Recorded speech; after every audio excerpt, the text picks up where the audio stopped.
grew up on a property in the middle of nowhere, way before technology. That's giving my age away. I grew up on a 4,500 acre property. We were 25 minutes from the nearest town. There was no technology. There was the Encyclopedia Britannica. So I had to train myself over many, many years to get this mindset. I came from a very humble beginning where money was pretty scarce. What's interesting about that, I've done a lot of psychological work on myself over the years. It's like we kind of inherit these money mindsets. So for years, I was kind of like, money's a dirty word. I don't feel like I'm worthy. I think I should just, work for someone else my whole life and just earn a salary. I should just swap time for money. How can I ever afford a property? That's how I grew up for a lot of my years until I started immersing myself in different education and opening my mindset to actually what might be possible. I just want you all to think differently because so many people, as I started off saying, have so many blockages about money, and I can't do this because we self-sabotage, we find ways to keep ourselves small in so many ways. But if you start with a big vision and you're like, this is where I want to go, and then you work out ways to make it happen, I promise you, anything is possible. And that's been one of the most imperative things, probably for the first 6, 7, 8 years of my business. I didn't tap into mentors, or I didn't tap into the right people, and I did it on my own.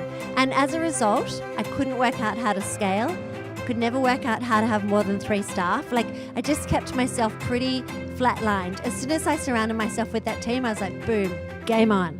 The other thing that I do is this. My purpose will be the same unequivocally until the day I die. So my purpose, Lisa Messenger, is to be an entrepreneur for entrepreneurs, living my life out loud, showing that anything's possible. Collective Hub, my main business, is igniting human potential. So those 2 pieces keep me going every single day because they're bigger than me. It's something that's not about me. So every time I want to have a pity party, and there are a lot of times, I kind of go, what am I here for? Okay, igniting human potential, or to be an entrepreneur for entrepreneurs. So that's an immediate mindset flip that I have trained myself into. Because one thing I would tell you is, once you start playing a very big game, the $80 invoices turn into 80 grand invoices, and then they turn into $800,000 invoices. And so people go, wow, you've got such a nice life. It's really nice, but the extraordinary things come thick and fast, but also the really freaking tough stuff comes thick and fast. So you've got to have that unwavering self-belief, that tenacity, that resilience, that ability to keep going. Otherwise, I would be perpetually rocking catatonically on the floor in a small ball. Sometimes we have to make some sacrifices if we've got really big visions and really big goals. I mean, for the first 3 years of Collective Hub, I didn't pay myself a cent. So I went from having 3 staff and earning pretty good money to actually not paying myself and going back to living on baked beans for a while, because it was really important to me to invest in the company, to keep building the business. My passion and my vision and my purpose were more important than eating out every night or having a great lifestyle. And if you want to think differently and you want to have a different mindset, you just put yourself in different situations. And by being here tonight, by the way, that's a start.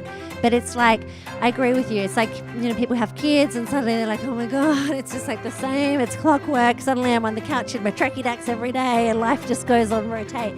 So we all could get caught in that. Whatever we do at some point in our lives, it just becomes mundane, the minutia, boring, I'm on a treadmill.